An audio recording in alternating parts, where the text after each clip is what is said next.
Hi, friends. Welcome back to the library. Today I have with me Miss Joanna. Is it Hyer? Hyer, yep. Okay. Hey, that's new. I like it. It's spelled a Thanks. little different. Um, so we haven't chatted much, and so I'm kind of excited because I get to know you a little bit as well as everyone else while they're listening. So tell me how you got started. How you got started reading. I used to love reading when I was a younger kid. I had huge imagination and would recreate the stories that I read. But after being forced to read books that I just wasn't into while I was in school, I kind of stepped away from reading for a while.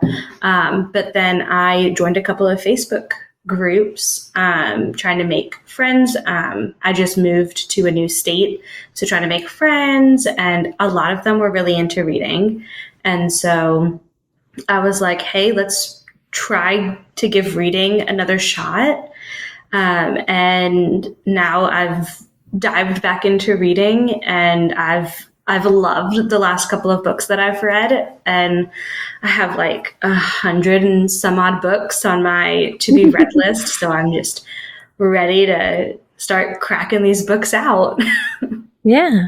So what book do you think it was like one specific recommendation that once you got in those groups, like what did you start with? I actually started with a book called The Atonement Child by Francine Rivers, and that really like got me into reading again.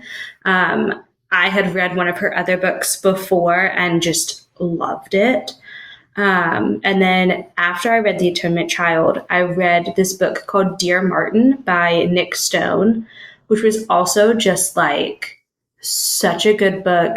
It was so eye opening. And I was like, oh my goodness, I have to read more books like this. And so that's kind of become my, I guess, vibe is books that have a deeper message.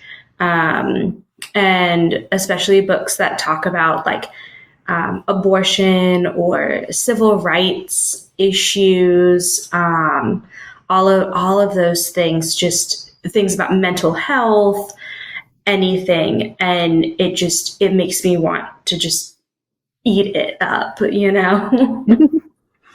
I love that. So, what were the last few books that you read? So the last couple of books that I've read that I thoroughly enjoyed were The Atonement Child by Francine Rivers, um, Dear Martin by Nick Stone, and Redeeming Love by Francine Rivers. They're all just fantastic. Francine Rivers is a Christian author, so a Okay. lot of her books hint at Christian faith. And then Nick Stone is a younger African American woman who writes a lot of books about her her experience as Okay. somebody who is a part of the minority. And Dear Martin follows this young teenage boy who is African American and goes to a predominantly white private school. So it's all rich white kids.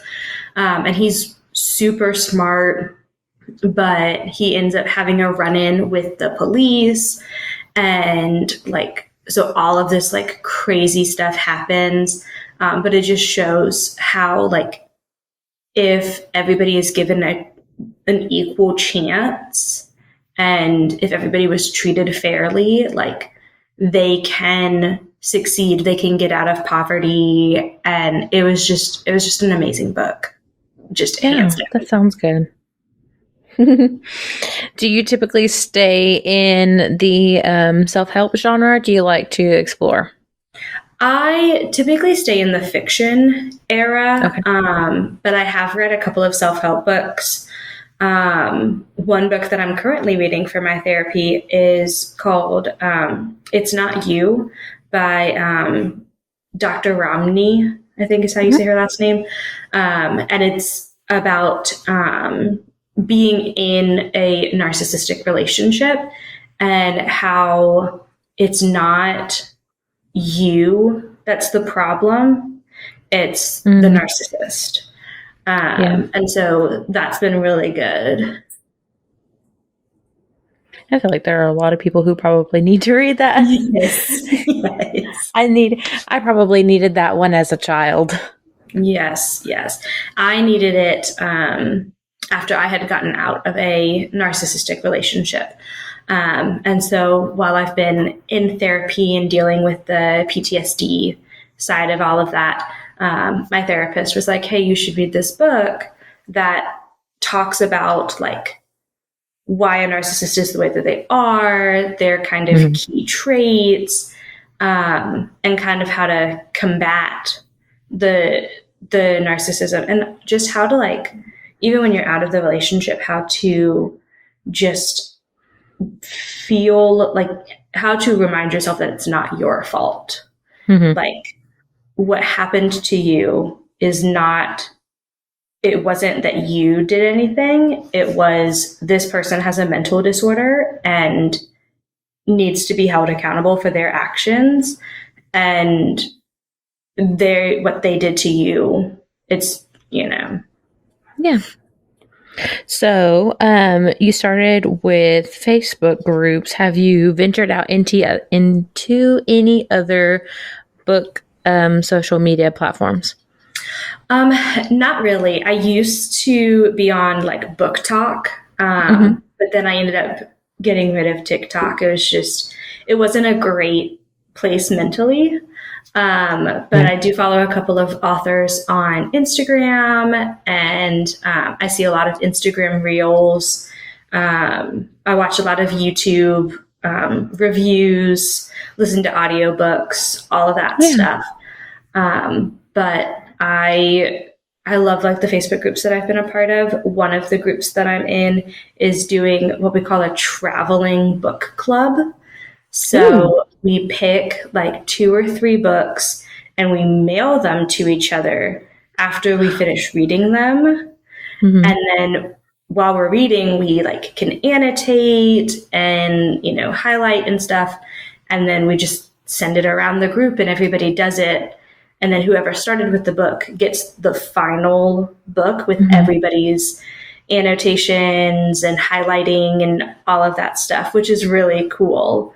And so we all get to read books that we're interested in and kind of talk about it. I just got the book Heartless Hunter, um, which is about a witch and a witch hunter, and um, it's been a little different than what I normally read because it's more Mm-hmm. fantasy, and I haven't ever really delved into the fantasy side of books, so I'm interested in how it'll turn out.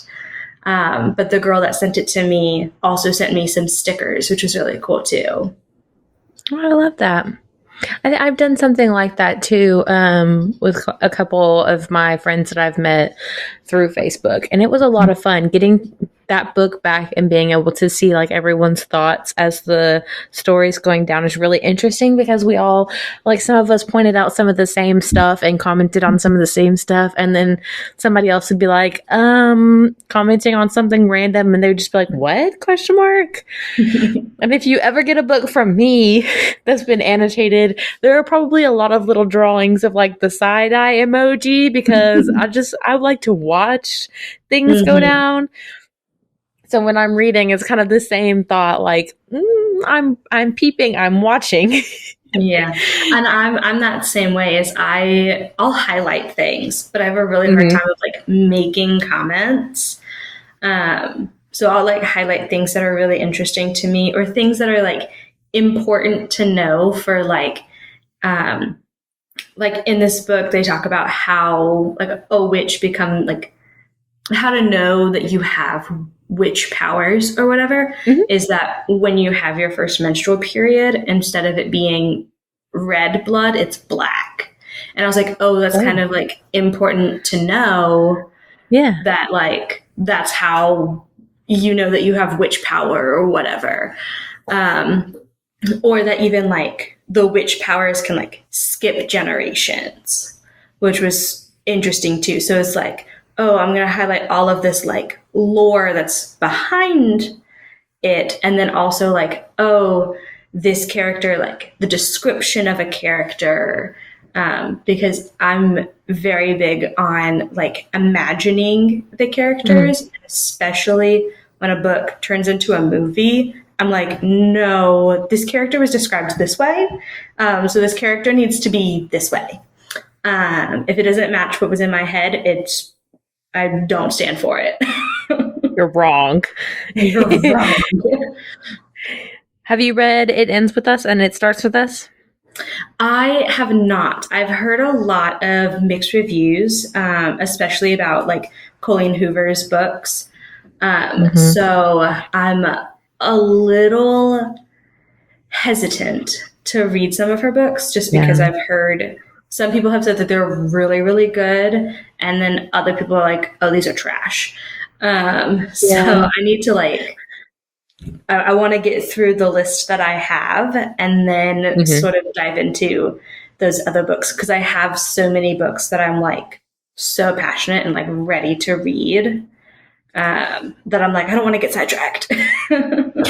Okay, so first, I would say those two have some hints of domestic violence in them, so maybe a touchy subject if you're still working on some stuff with your past relationship. However, I did actually find out that Colleen released a statement the other day saying that she was no longer going to be writing Oh. at all. And I was like, interesting. And I have a feeling it has a lot to do with kind of where the community has gone in a Mm-hmm. whole.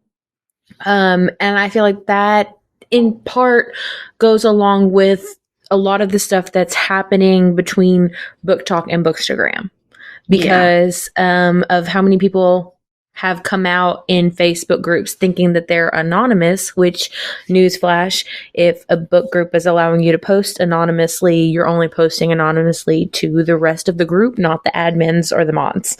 Right. So somebody can still see your name and your profile and all of those things, but there were quite a few authors that had come out and been like, or not even authors, but readers, ARC readers that will go, they're, we're fronting, we're pretending to be someone else to get onto authors, ARC teams, just so that we can read and trash their books and like leave Mm. horrible reviews. And when somebody posted that anonymously in a group, a bunch of people screenshotted and then they went back and deleted them after they were being confronted. And they went in and posted another thing anonymously in the group and was like, I'm not the only one doing this. I'm not alone and we're not going to stop. Like, Mm-hmm. yeah. And so I have a feeling it has a lot to do with that. Not only that, but like, because she hosted Book Bonanza, she was the founder of it, I believe. And, I feel like it's because of that and because of she typically does write on touchy and triggering subjects like domestic abuse, like, what is the other one that loss of a child, loss of a spouse, those sort of things, and abortion or miscarriages. And so I don't know for sure if abortion is one of them, but that topic, miscarriages Yeah. and losing children, that kind of thing. She's gotten a lot of flack for it, especially because she has It Ends With Us and It Starts With Us. She tried to do the coloring book and it didn't happen. And then she went into trying to do the movie. And so I was like, there's a lot of this that feels like it's really pieced together. And I feel like there are other people who are not seeing it all the way. Yeah. Like, And as somebody who has like not really had a whole lot of like I haven't heard very much about Colleen Hoover. Like I just know some people say that her books are amazing and everybody needs to read them. And then other people are like, oh my goodness, stay away from her books. Some of it is because they are so triggering. But yeah, so like I'm open to her books, but I also have so many books on my list already that I'm like, if I add more, I'm never going to get through these books. Well, I'm going to be honest, I already sit in that boat because there are well over 300 just in the corner behind me of this house, not to mention probably a good 2,000 on my Kindle. And I also have a Nook that has a couple hundred. And I'm just to the point where I'm like, I'm starting to get ADHD demand avoidance to the point where because I have so many, if someone's like, oh, you should really read this book, it takes me 6 months plus to get to it. Ooh. Like, yeah, and I have so many. I'm one of those people where if you suggest a book to me, then I'm going to finish whatever book I'm currently reading if I enjoy that book.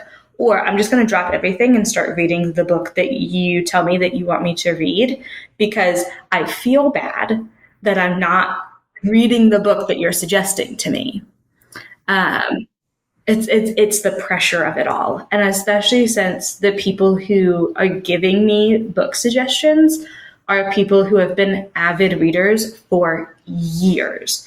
And so I'm like, oh, you've read a lot of books, so you probably know what I would like. Okay, I'll read whatever book you tell me to. I wouldn't necessarily say I've been an avid reader for years. I have been reading for years, but I didn't get to a point where I was actively reading multiple in a single month. And when I say multiple, I mean like more than 5. So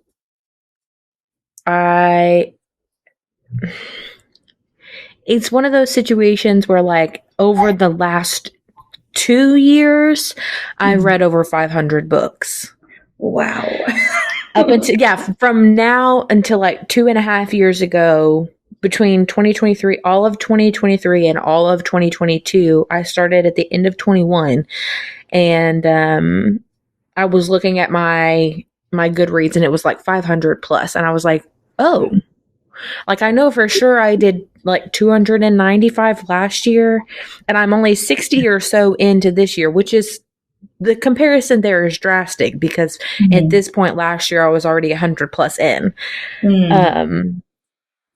And so I feel like that's part of it. Like there's so much in here and there's so much going on, and that's probably why I haven't hit as many as I have. So like when somebody asks me for recs, I'm like, I've read a lot, but like I've read really drastically different things. So I'm like, I don't feel like I could actually stand on giving someone a rec and just being like, yeah, it's great, because I pretty much enjoy everything I read, because if I don't enjoy it, I'm not going to finish it. Right. And I'm the same way. I'm somebody who, like, if I don't enjoy the book, I'm just going to put it down. And I'm somebody who, like, I don't know if I have ADHD, but I have to be like in this book. Like it has to be constantly getting my attention, or else I'm just going to go days, weeks, months without touching it again. Hunger Games was one that like grabbed my attention the entire book. Any and all of the Francine Rivers books that I've read grabbed my attention and continuously kept it throughout the entire book. Dear Martin kept my attention. I read that book. It's only like 300 pages, I think. And I read it in about 3 days. So I read about 100 pages a day because this book was just so good. But then I've read other books where I'm like, and I'm bored. I tried to read Brave New World. It's like a older classic, kind of from the same era as like George Orwell type books. Okay. Yeah. And I ended up having to try to find an audiobook for it because I was like, I have no idea what you're saying at this point. And even the audiobook didn't help. So I was like, all right, did not finish. So sorry. Yeah.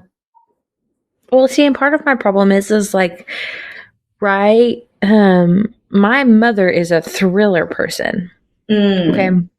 My younger sister is kind of a reader, but it takes some serious pressure. Like she wants to be, and she'll ask, like, what should I read? You know, you guys really enjoyed this book and it sounds like it would be interesting, but it took me, you know, so many months just to pick it up. And she has all the free time. I'm just going to be honest. Yeah. She works most afternoons and weekends. So like during the week, and most of the time it's during the evening, like 2 to 10. And I'm like, okay, the majority of your week is you at home. What are you doing when you're at home? Because like you could be reading if you really wanted to read, like if your actual interest was there. But anyways, she started this. Sue Grafton has Alphabet. I think it's Murder. And she started them and she enjoyed them. So my mom was telling her about a murder mystery that she had read, and the two of them are very much, that is their genre. Like when my sister does finally choose to pick up a book, she's reading that. And quite a few of my mom's friends are the same way, and they like to ask me for recommendations, and I'm like, I am not a murder thriller girly. You cannot ask me for those recommendations because I don't have them. Like, I am a dark fantasy, romance, dark romance. Like, that is my cup of tea. We are not the same people. Like, every once in a while, I have a book club for work. So, like, every once in a while, I'm reading nonfiction. But it's just... Yeah. No, I personally love mystery and like thrillers or like dystopian novels. I couldn't get into Divergent for whatever reason, which I have a whole theory about that. I think that if the first dystopian novel you've read was Hunger Games, and you thoroughly enjoyed Hunger Games, you're not going to enjoy Divergent. I have not met a single person who loved Hunger Games and also loved Divergent. It's one or the other. But if you started with Divergent, you typically stay loyal to Divergent. Yeah, I can see that. That's my whole conspiracy theory on that. But I typically will read those dystopian type novels, young adult fiction. I've gotten really into closed door romance, which I guess is like a sort of new sub genre of books. And then obviously books that just like have a deeper message, books that talk about depression, anxiety, PTSD, all of those things. Because it makes it so that you can like relate to the characters so much better too. Yeah. I actually started whenever I think it was 21, if I remember. Yeah. 23, 20. Yeah. In 21, when I really got into really into reading, and I wasn't just randomly picking up books, I actually started with Closed Door Romance, which was Nicholas Sparks. And everybody was like, oh, we're not this, like, you know. And I'm like, you can evolve. Like, I picked up Nicholas Sparks because I knew they were what I personally would consider an easy read. It flows really well. It does not take a lot of brain power to piece anything together. The story feels like Hallmark, where you can just sit and watch it. And it's like you generally know the outcome. He typically writes happily ever after every single time.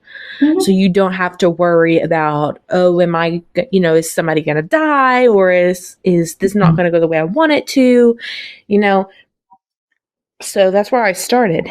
And then I immediately finished one of my Nicholas Sparks books, and somebody had said something about Den of Vipers.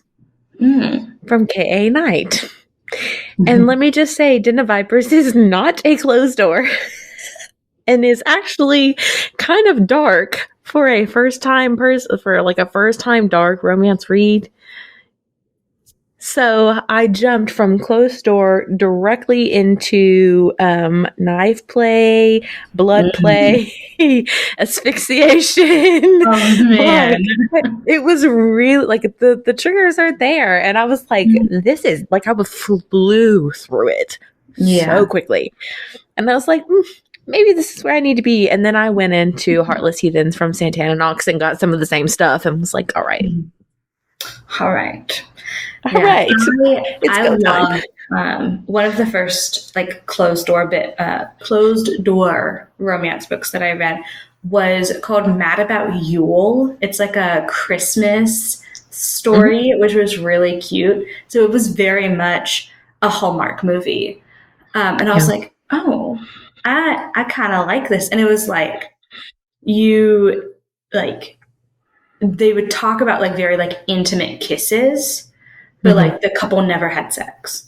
And so it was like, oh, I get that like rush of like, oh, that was such like a deep and affectionate kiss and like they clearly want each other.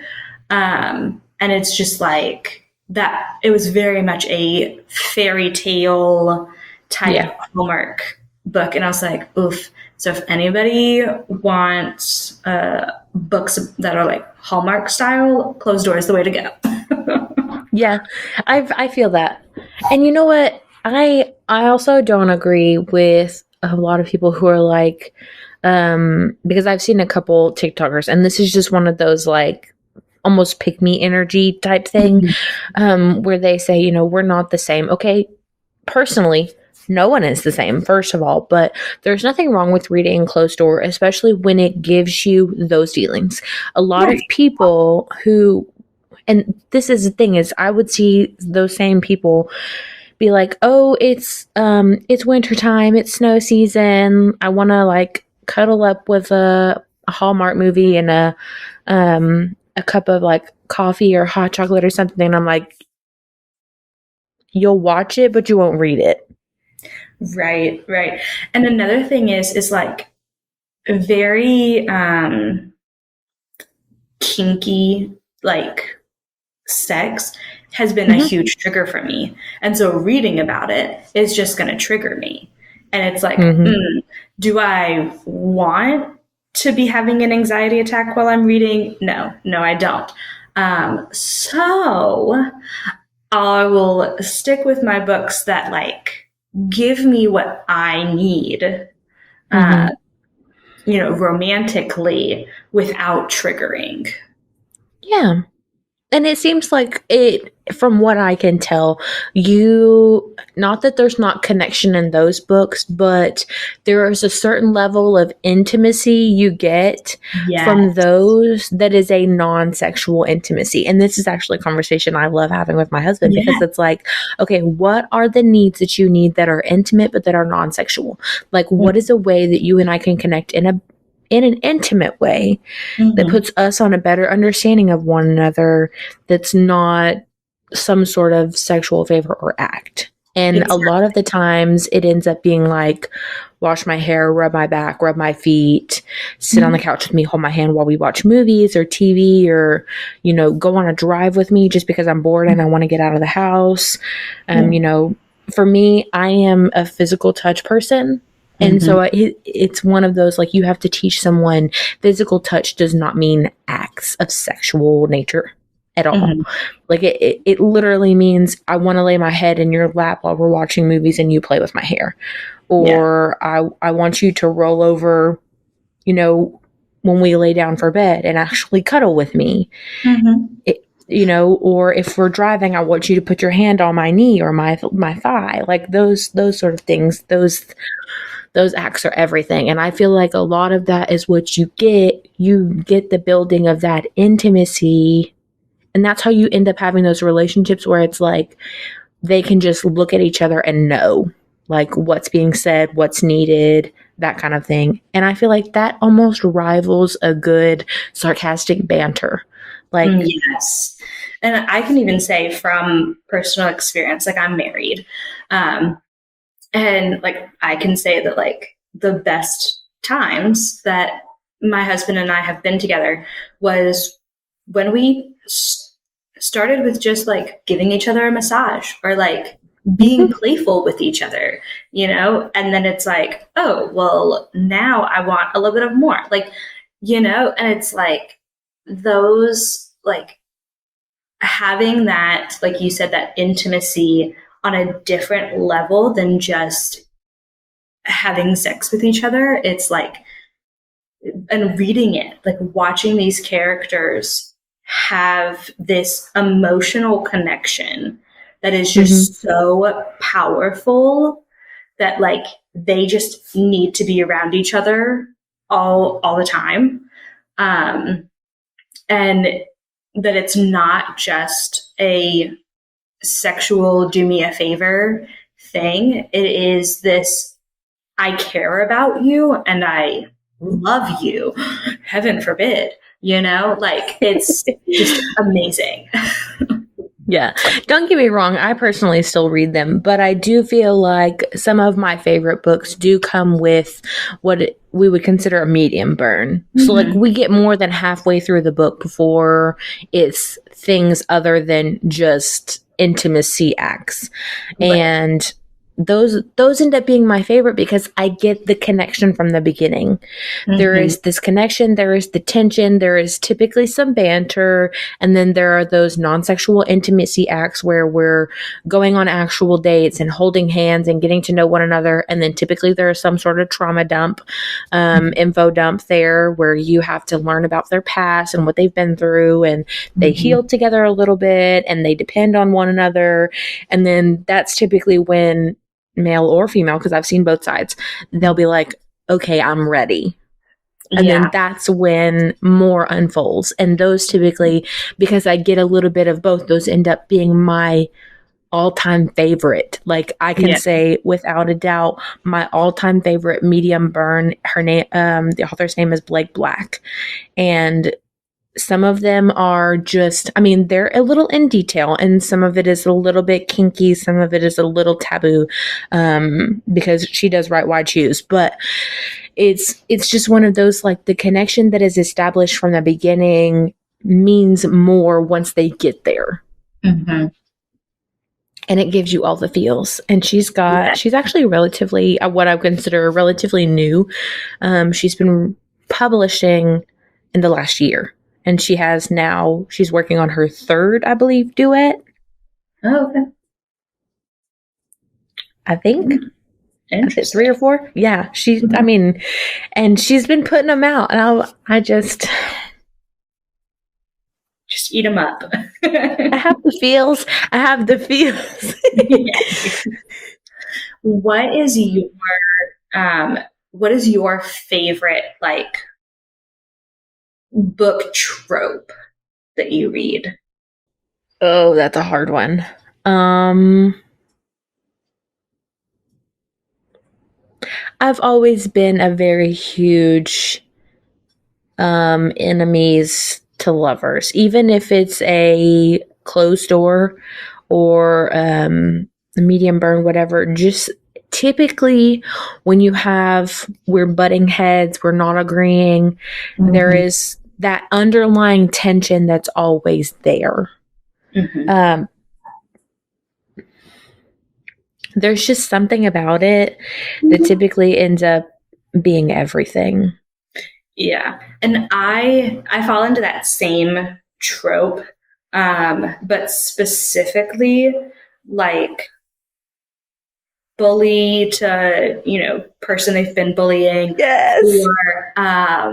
or like they were best friends, but then like they stopped being best friends because they had some kind of a falling out, and now like they meet back up after high school and like now they're, you know, back into each other or whatever.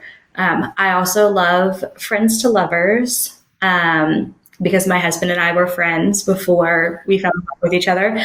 And so I was like, feeling that, like, it just reminds me of like the younger us, Mm-hmm. before we like started dating and stuff. And just reading stuff like that. And there's never that, like, there's not those hard feelings there, if Mm-hmm. that makes sense. Like when you have an enemies to lovers, the enemies typically is, somebody like, there's always that like hatred towards each other. And especially when it comes to the more sexual side of things, it always ends up becoming less about making love and more about like, I want you to please me, But with the friends to lovers, they were already best friends.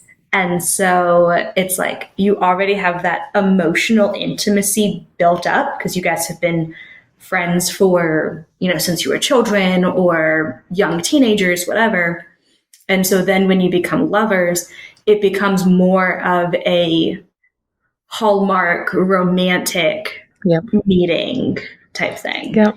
Yep, 100%. That's I have so many of the YA friends or like friends to lovers or enemies to lovers that I've like, okay, I started the Crave series from Tracy Wolf. I read the first one and I haven't been able to get back into it because demand avoidance. I really want to read a series called it's like Curvy Girls Can't or whatever, and it's all of these romance books, and the main character is a bigger girl.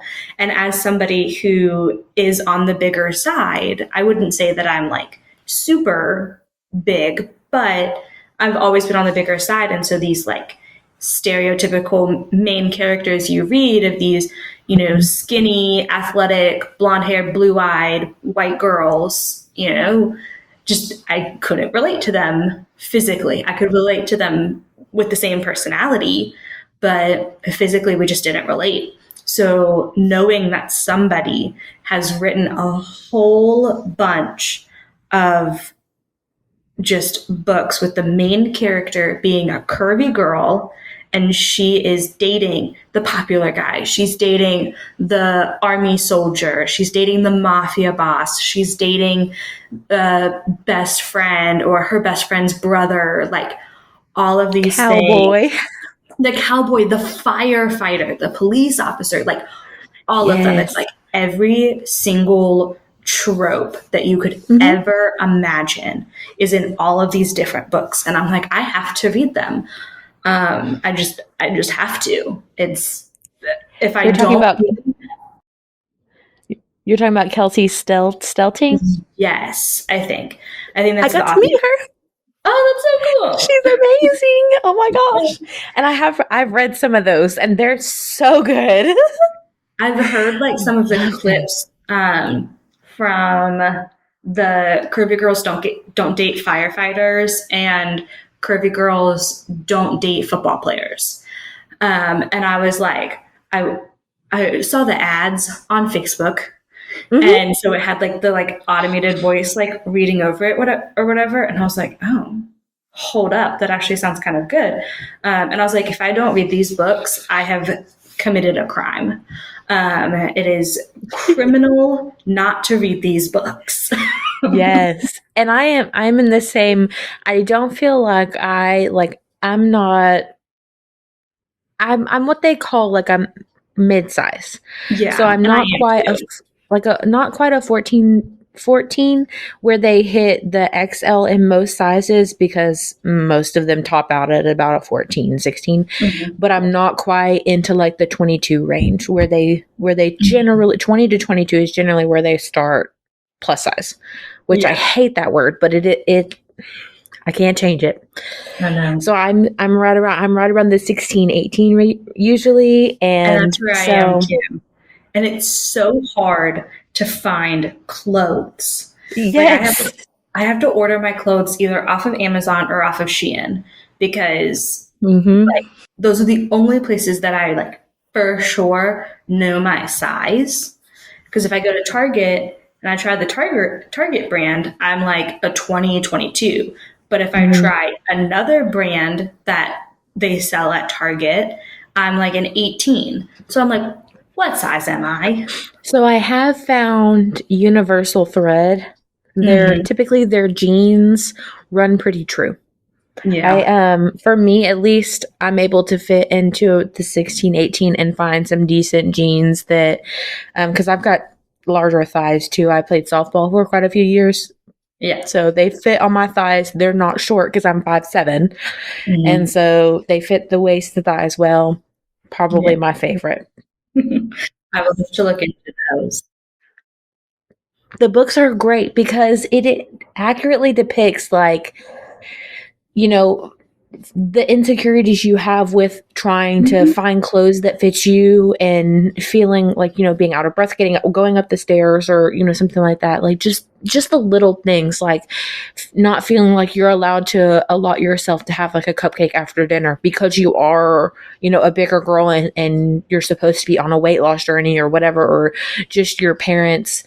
Like if you have skinnier siblings, like even I did, your parents automatically think that like you need to be eating less, or you need to be eating more vegetables, or, the very first book was the football one. And it was very much that, like, her mother was a doctor, and she was like, her mother never even thought that there could actually be like a hormonal imbalance in her body, and was just immediately put her on like a massively controlling diet.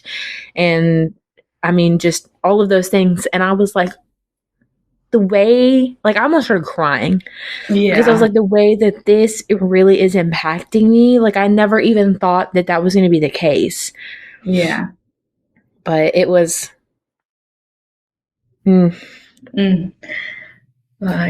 No, I'm really looking forward to reading those books. And like I said, some of I have a couple of books on my to be read list that are like, I guess they're well known, but like I had never heard about them. One is called The Joy Luck Club, which is about a bunch of Chinese immigrants coming to America, and they're like mothers and daughters. And so it's supposed to kind of talk about the relationship between a mother who has immigrated from China and raising her daughter in America. And it's supposed to be one of those books that you read with your mom. But then I read a book by Toni Morrison called The Bluest Eye. And that was one book where I finished it, but I was left being like, I will never read this book or any of her other books ever again in my life. The book talked pretty heavily about child predators. And it talked about it in sort of a way of like almost excusing that kind of behavior, or even that like it was okay that those things happened to this child. But as I was reading some of the like other reviews, a lot of the other reviews were all saying how amazing the book was. And I was like, what is happening? And so my husband had brought up a good counterpoint to it is, well, what if she was trying to like make it seem as though like the child out of trauma has accepted that this is normal, that this is okay, because the child didn't understand that it was wrong because they were literally like 10 to 12 years old, like they didn't know. And so I was like, okay, interesting point, but I still don't know if I would read her books again. Yeah. That's one of those like so very touchy.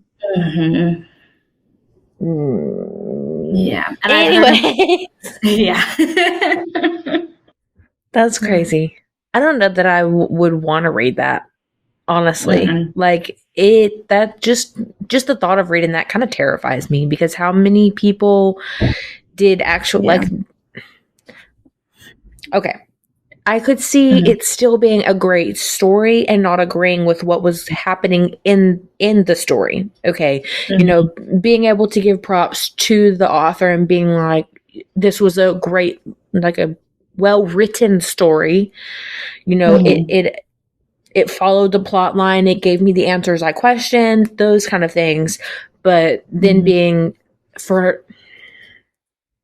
I'm so Yeah. And twisted there's with kind my of, words here because I'm just like, I don't um, know that I would even want to rant, like, rave about this, like if I were, right, right. And I've even seen some people who are raving about, like, again, I'm in a bunch of Facebook groups, Mhm. and like everybody on Facebook reads their own things and are entitled to their opinions.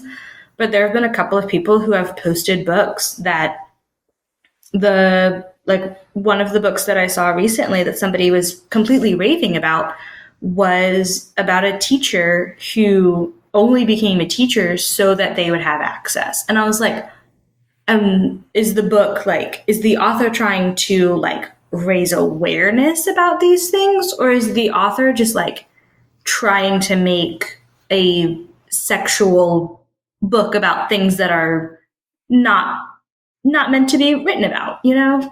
Yeah, there is a certain level of taboo that I won't go anywhere near. Like I understand that that is for some people, and I am perfectly capable of separating fiction from real life. Like I Yeah. personally read enough taboo things that a lot of people would turn down.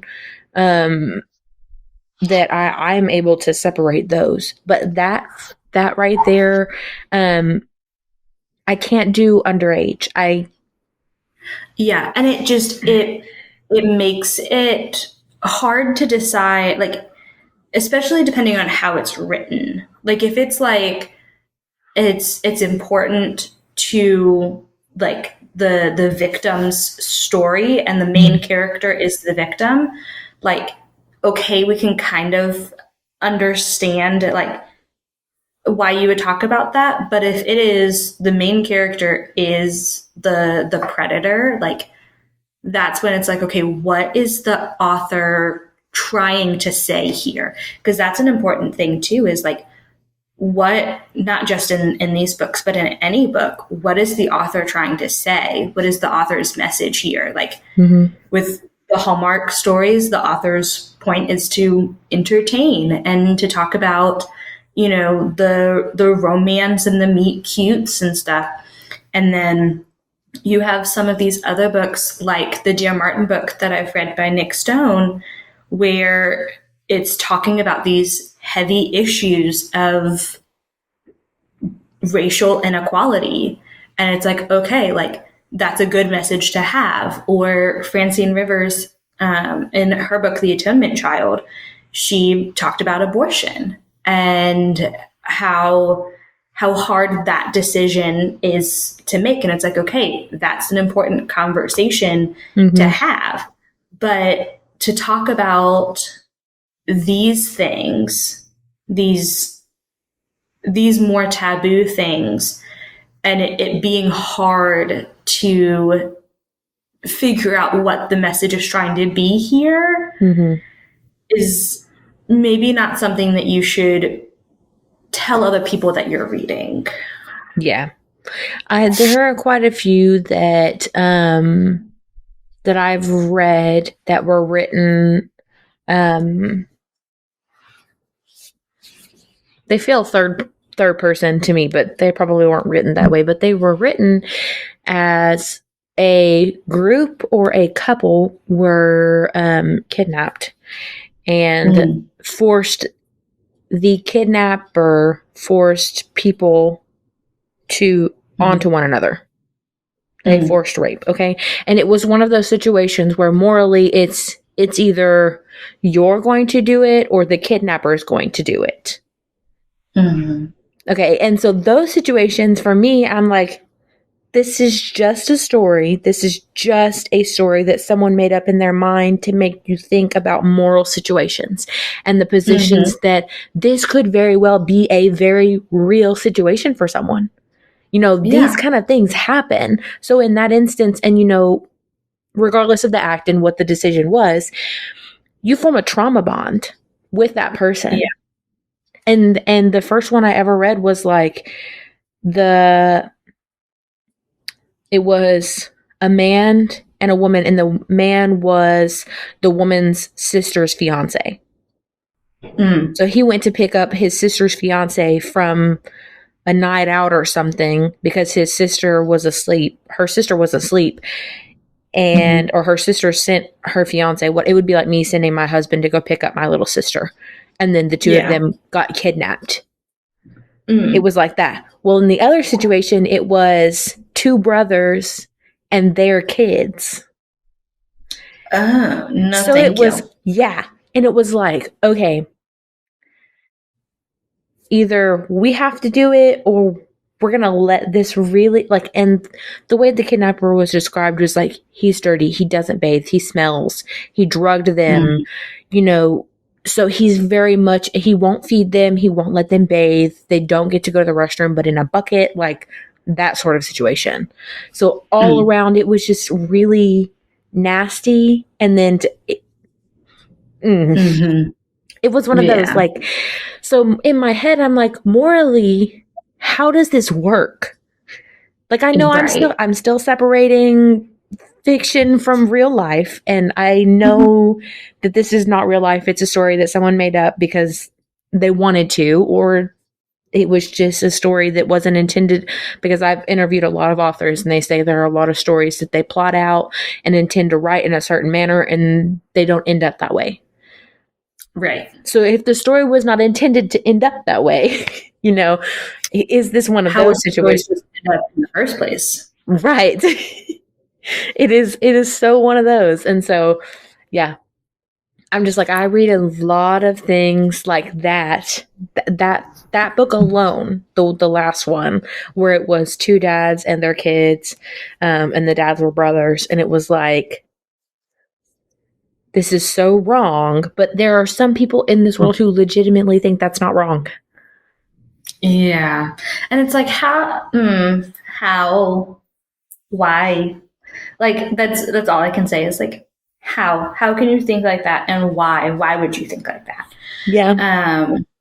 And like, there's this like question that's been going around a lot on like TikTok, and I've seen a lot of people on YouTube talking about it and stuff, where it's like, okay, do you risk the few to save the most? You know, let's say you know, there's a train coming, right? Right. And they, on one track, you have one person. On the other track, you have four people. Like, which way are you going to have the train go? Are you going to have the train run over the one person and, you know, save the four? Or are you going to risk the four just to save the one person?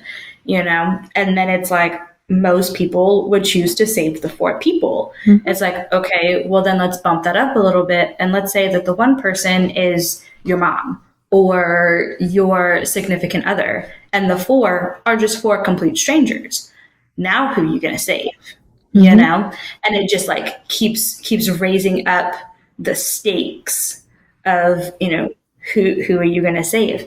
And so I think those types of books that you're describing, where it's either the kidnapper is going to do it, or I do it, and I can, you know, at least sort of save this person from being further traumatized, and potentially ruin the relationship that I have with this person because I committed this act. Or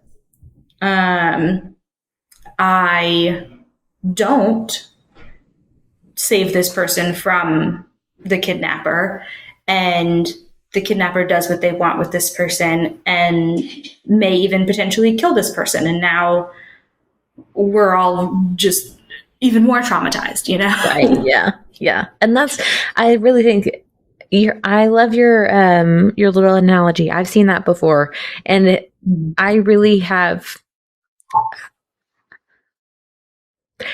When I was younger, I probably would have said, you know, in the situation of it's random people, one on one side, four on the other. Well, obviously we want to try to save the four, the less damage. You know what I mean? And then when it comes to, if that's my significant other and the other four are random people, I am now to the point where, as much as I love my significant other, am I damaging 4 families or am I damaging my Right. family? And at that Right. point, I have to go, how many people in my life do I have as a support system versus how many potential people did they have in their life as a support system? Right. And I'm in the same boat where like, yeah, I probably would have like given the chance, like absolutely would save my husband 1,000%. But when it gets to that point of there is my husband on one side and 4 other people, or even 2 other people on the other side, my husband is very big on like, you know, rescuing the majority. And so he would be very upset with me if I didn't at least attempt to save the other people first. Yep. Um, yeah. I would have to ask my husband. I don't know where he sits on that. I have a feeling, but me personally, I would be in that boat of, if it's me strapped, I would be like, you need to save the other people. Like, you will live on without me. My siblings will be there to help you. My parents will be there to help you. You have your parents there to help you. Like, you will be able to move on at some point. You will be able to heal from this, but they may not have, like, they may only have their mother. Their mother may be the only person in the world, to them. And, Mm-hmm. When you're down to your last leg of support, Oh, yeah. And I would even say like, because I've seen some people bring up that question and say that it's for children on the other side, mhm, and it's like absolutely like go save the kids.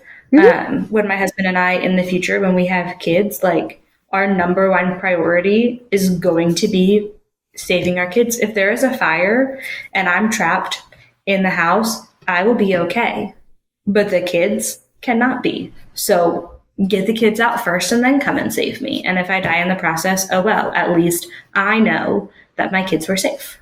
yeah.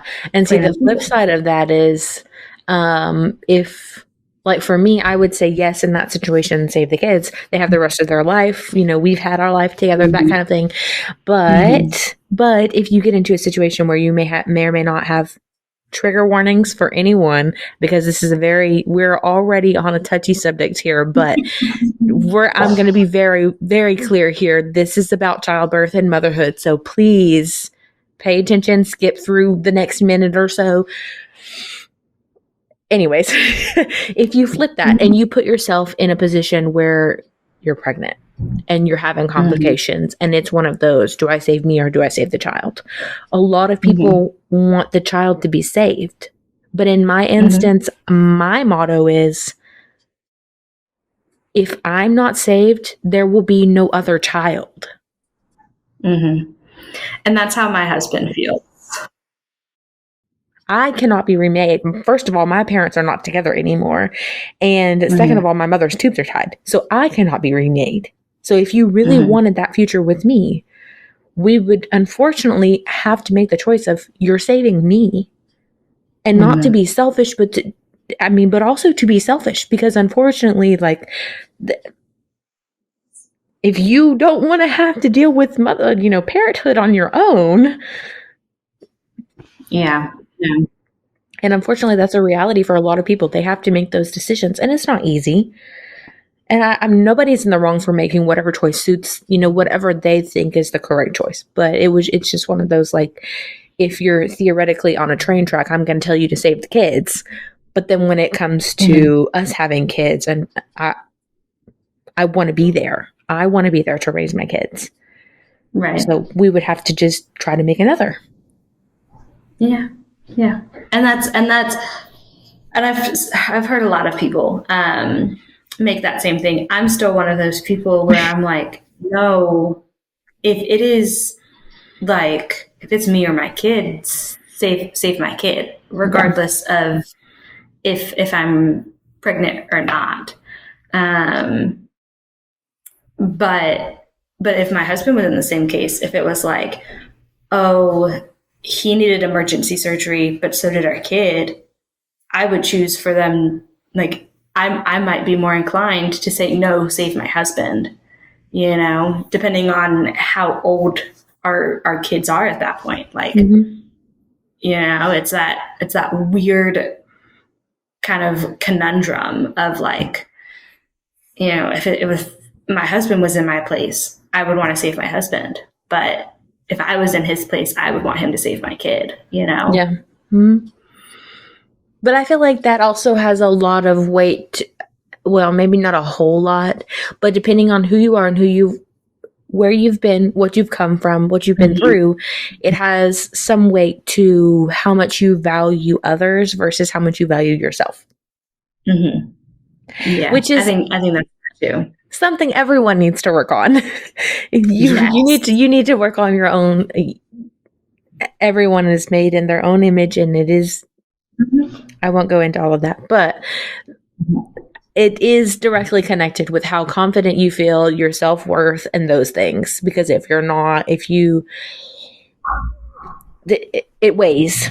Making those decisions, it weighs. But Yeah. we'll get back to the books now. This is a very heavy topic. I'm sorry, friends. Sometimes those heavy topics are what it is. I mean, Yes. it came from a book, so it'll be fine. It'll be fine. So, I have a question. Mm-hmm. Actually, I want to tell you something before I go into my question. So, we were talking about Kelsey Stelting and her Curvy Girl series. And if I don't know what your financial situation is, but if you want something similar, like if you don't want to have to necessarily buy each individual, because I think they're like $10, $11 a piece. Something like that, yeah. I found them on Kobo. They're part of the Kobo, which is like KU. It's the same thing. It's a subscription if you do Kobo Plus for their e-readers, and they're all available there, or a good majority of them are. Okay. And because I just recently found out about Kobo, and I'm still trying to like figure out what e-reader I want and stuff. But could you get Kobo on any of the other e-readers, like a Nook or a Kindle? So maybe if it was a Nook color. Okay. But if you find yourself in that position, because this is what I debated for a while, ultimately I use Kindle the most. Amazon has its ebook buy. Kobo has the same thing, but it's not quite the same. They don't have as much available. Most everybody still puts everything available for sale on Amazon, even if they don't publish through Amazon. So that's why I chose to go with the Kindle. However, if you are very much like switch between Nook, Kindle, and Kobo, the iPad mini is this roughly the same size, or you can do like a Kindle Fire, and you can download those apps and still have access to them. So I think it's Kindle Fire, Nook Color, and then I don't know about the Kobo readers. I have not quite done as many research sessions as those, but yeah. Sorry, my dog just came like barreling out. All good. But yeah, I actually debated before I got my Kindle if I just wanted to get, because I have some books, I have Apple products. So I thought about just getting an iPad and downloading. That way I still had access to my Apple books and everything in the same place. So that might be an option. Yeah. And I'm still trying to decide. I've been looking at like the Kobo Libra color. I didn't know that Nook had a color, because I want to be able to like, I'm about to go back to school, so I want to be able to get my textbooks on my device and be able to highlight and whatnot on it, or use it even as like a little journal as well. But I feel like the Amazon Scribe is a little, it's the Kindle Scribe. It's just a little too expensive But I kind of like the bigger Yeah. ones Okay. because otherwise it would just feel like I have a phone in my hand Mm-hmm. and I could download them on my phone if I wanted to read off of a phone. Yeah. Um, yeah. I don't have the Kindle Paperwhite. I just have the regular Kindle. So it's a little Mm-hmm. bit wider than my phone, but it doesn't, Mm-hmm. and it's backlit, but it doesn't have as much blue light. Okay. So I end up using it quite a bit just because, I don't like if my phone's going off, I can if I know I really want to finish something, I can put my phone down and then I'm barreling through something. But Yeah. the Nook, I don't. They used to still make it. You may be able to find one secondhand. Okay. The Nook color. I don't know if they're still actively making it now. I know they make what's called the Glow Light, but it is Mm-hmm. a Barnes and Noble store only, like a Kindle, Yeah. unless you get like a Kindle Fire. So, Mm-hmm. but those are all. But yes, I found Kelsey on Kobo. So I've been through this a couple times with my people, and they'll probably get tired of hearing this. But KU's subscription price is, I think, at like almost $14 now, Oh my goodness. and Audible is a separate thing, and theirs is Mm-hmm. at like 17, maybe Yeah. roughly. But if you're looking at Kobo has a bundle for both audio and ebook for $9.99 a month. Oh, okay. So, but the numbers, while a lot of authors are still going wide and making things available, the numbers are not quite there as much as KU. So KU has over 4 million, I think. I'm pretty sure Kobo's Mm-hmm. at about 2.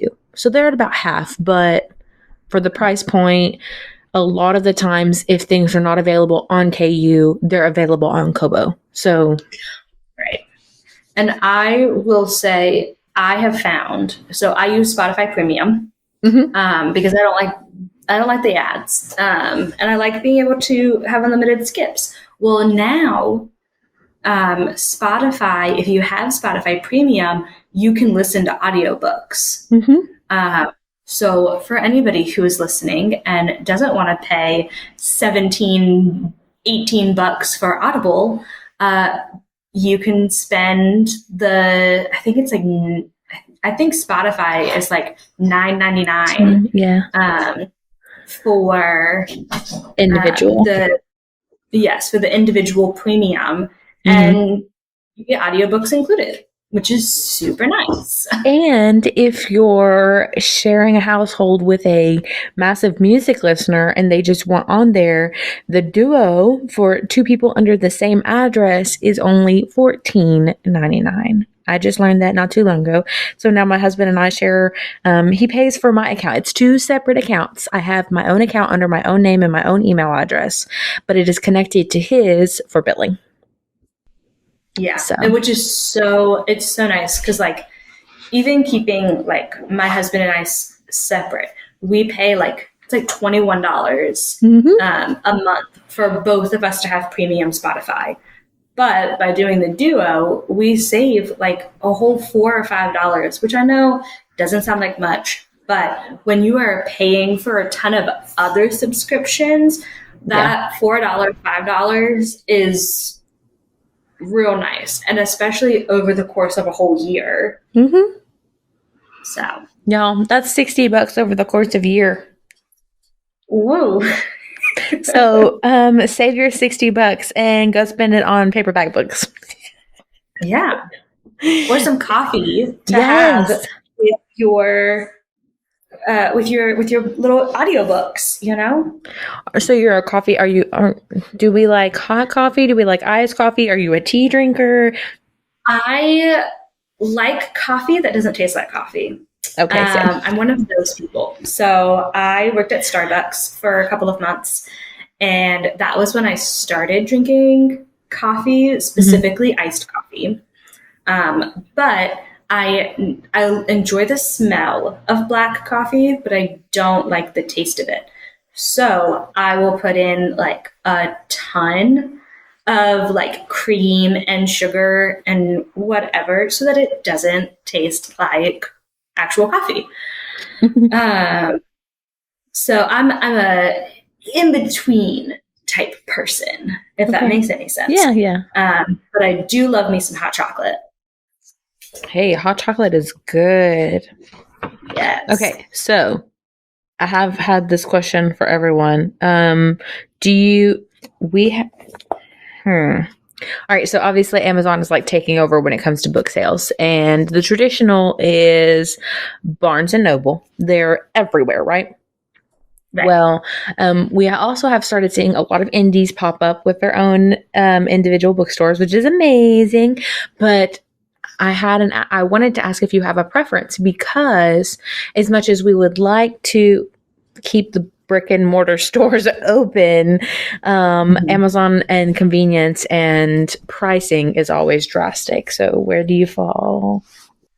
Yeah. So I used to buy a bunch of my books from Amazon, but I bought a bunch of books and then it never, like, they were all books that were recommended to me, and I ended up just not being able to get into the books. So I have all of these books that I have no interest in reading anymore. So instead, I like to go to my local library because I can get a free library card, and they have ebooks and all of that stuff too. They have audiobooks and whatever. And so that's where I've been getting a lot of my books. And I just have to say that used books, like from a library or like a half-priced books, whatever, they just have a very distinct smell, and it is so amazing.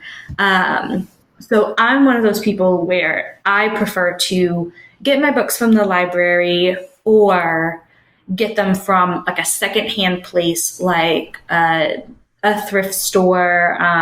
Half-priced books, Second and Charles was big where I was, where I used to live, and so those are like the places, I think, that people should buy books from. And there's just something about an experience, and even like a Barnes and Noble. Like, I know that like Amazon has better prices, but Barnes and Noble has been, ever since I was a young child, was always like the place to go and get your books from, because they had the little Starbucks so you could buy your book and then go buy a cup of coffee and just start reading right away.